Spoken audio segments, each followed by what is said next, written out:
안녕하세요. 원수입니다.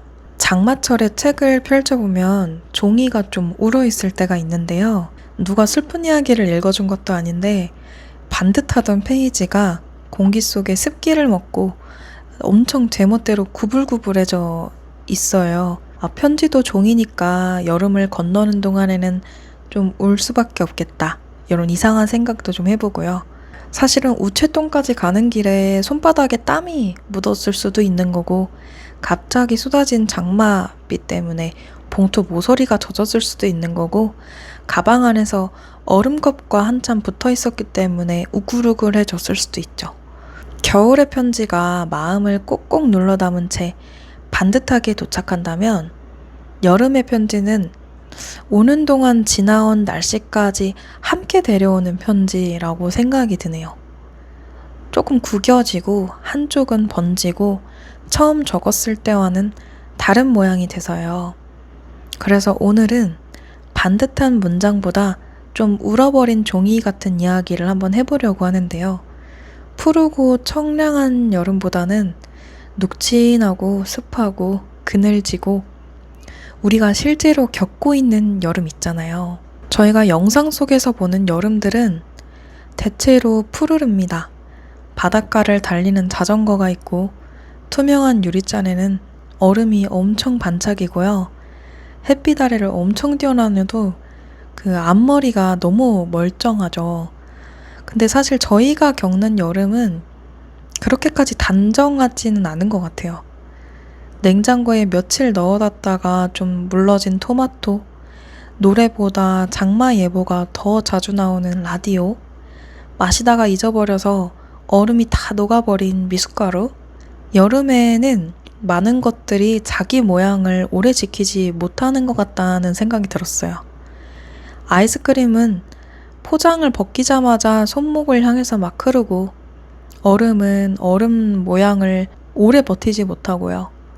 잘 마른 셔츠도 집 밖에 나선 지 몇 분이면은 그 땀 때문에 등에 엄청 달라붙잖아요. 그래서 여름이라는 계절은 자꾸 실패한 모양을 보여주는 계절 같기도 하다. 이렇게 생각도 들었어요. 잘 굳어있지 못하고 잘 마르지 못하고 처음의 산뜻함을 끝까지 지켜내지 못하는 것들. 근데 가만히 생각을 해보면 여름에 녹는 게 꼭 얼음만은 아니다. 이런 생각이 드는 게요. 한동안 좀 단단하게 결심을 하거나 굳혀뒀던 마음들도 여름에는 좀 느슨해지는 것 같아요. 괜찮은 척 막 힘을 주고 있던 어깨도 내려오고 정답을 골라야 될 것 같던 마음도 잠시 흐물흐물해지는 것 같기도 하고요. 계획대로 살지 못한 하루가 날씨 탓을 좀 나눠 가질 수 있는 것 같아요. 겨울의 위로는 되게 뭔가를 좀 더해주는 모습으로 오거든요. 담요를 한 장 덮어주거나 따뜻한 차를 건네주거나 차가워진 손을 잡아주거나. 근데 반대로 여름의 위로는 자꾸 덜어내는 쪽으로 오는 것 같아요.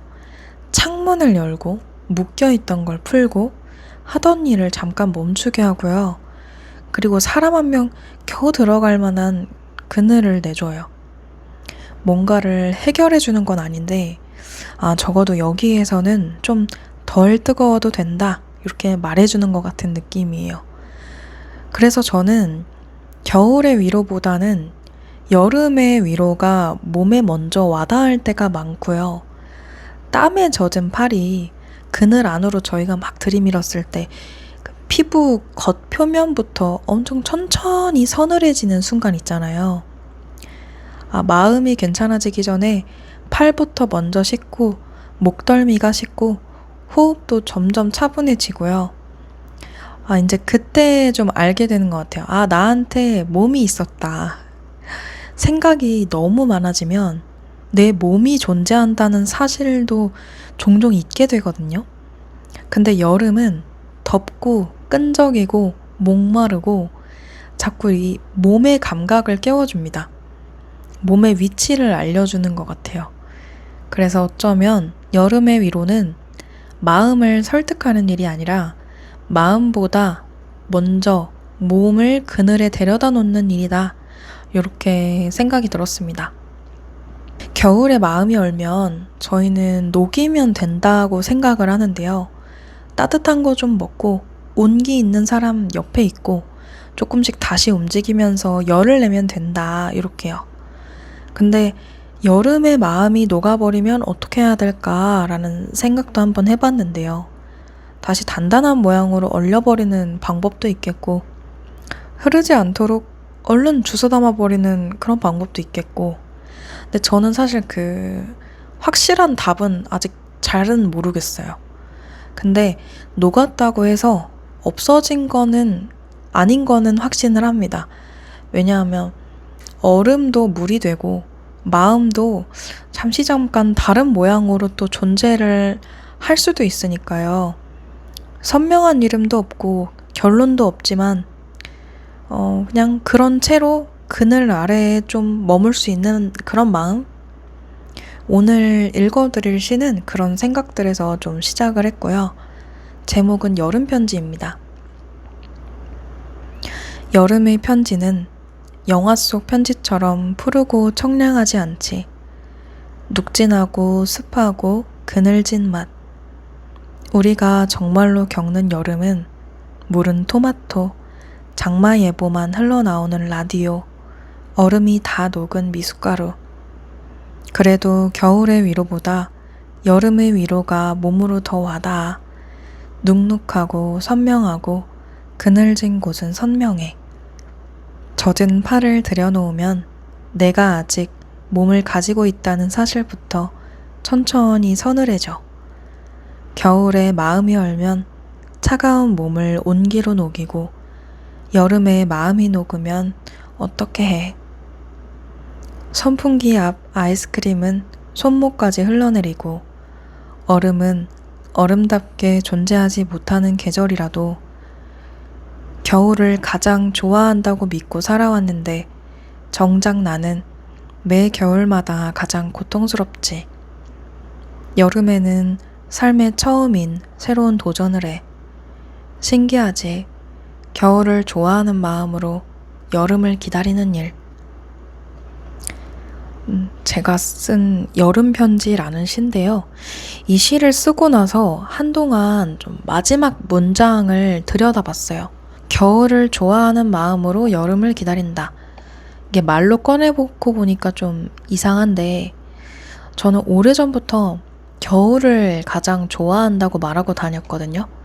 차가운 공기도 너무 좋고 두꺼운 옷 속에 막 몸을 푹 숨기는 느낌도 좋고 따뜻한 음료를 오래 들고 있어도 되는 그런 계절이라서 그랬는데 근데 제가 지나온 겨울들을 돌이켜보면 저는 겨울마다 가장 힘든 일들을 겪었었거든요. 마음이 안쪽으로 너무 깊이 들어가 버리고 모든 일은 이미 늦은 것처럼 느껴지기도 하고 가만히 있는 시간이 가장 길기도 했고요. 근데 반대로 여름에는 처음 해보는 일들을 종종 시작을 했던 것 같아요. 이게 여름을 더 좋아해서도 아니고 내가 갑자기 용감한 사람이 돼서도 아닌데요. 그냥 가만히 있으면 너무 더우니까 그래서 일어난 날도 있었어요. 방 안에 계속 머무는 것보다 문을 열고 나가는 편이 조금이라도 시원하니까 완벽한 계획을 세우기 전에 일단 몸을 먼저 움직인 거죠. 생각해보면 시작이 언제나 그런 멋진 결심의 얼굴 이렇게 찾아오는 거는 아닌 것 같아요. 어떤 시작은 확신이라기보다 피신에 가깝고 용기라기보다는 자리를 좀 옮겨보는 일에 가깝다는 생각이 들고요. 지금 있는 곳이 너무 더워서 조금 덜 더운 곳을 찾아 한 발 움직이는 거. 근데 그 한 발도 지나고 나면 이제 시작이라고 부를 수 있는 거죠. 그래서 이제는 좋아하는 계절과 나를 다시 움직이게 하는 계절이 꼭 같을 필요는 없겠구나 이렇게 생각을 해요. 좋아하는 마음은 겨울에 두고 살아나는 몸은 여름에 둘 수도 있겠다. 이 사람의 마음은 한 계절만으로 설명하기에는 생각보다 칸이 많고요. 겨울을 사랑하면서 겨울에 아플 수도 있고 여름을 힘들어하면서도 여름을 기다릴 수도 있겠다는 생각이 듭니다. 모순된 마음 중에 그 중에 하나를 틀렸다고 굳이 지워야 될까? 라는 생각도 들고요. 둘 다 그냥 나에게서 나온 마음이면 좀 이상한 모양 그대로 함께 데리고 살자. 이렇게 저는 마음을 먹었습니다. 여름은 완성된 모양을 오래 허락하지는 않는 계절인데요. 얼음도 녹이고 토마토도 무르게 하고 종이를 울게 하고 단단했던 계획의 가장자리도 좀 번지게 만들어요. 근데 그 덕분에 저희의 굳어있던 마음까지 함께 풀리는 순간이 있는 것 같습니다. 그러니까 여름에 마음이 너무 녹아서 형태를 잃은 것 같다 이런 생각이 들면 얼른 예전 모양으로 막 돌려놓으려고 애쓸 필요는 없는 것 같아요. 해결보다 먼저 필요한 건 잠깐 쉬어갈 그런 그늘일 수도 있고요. 찬물 한 잔 마시고 선풍기 방향도 내 쪽으로 좀 돌리고 몸이 천천히 식을 때까지 잠깐 아무 결론도 내리지 않는 거. 그렇게 좀 서늘해진 뒤에도 그래도 남아있는 마음이 있다면 그때 천천히 이름을 붙여봐도 되지 않을까 이렇게 생각을 했습니다. 이걸 듣는 분들도 어떤 계절을 가장 좋아하는지 그리고 좋아하는 계절과 별개로 가장 많이 움직이게 되는 그런 계절이 있는지 궁금하고요. 오늘의 온숨은 여기까지입니다. 잘 녹고 잘 식고 또 너무 반듯하지 않은 여름 보내시기 바랍니다. 들어주셔서 감사합니다.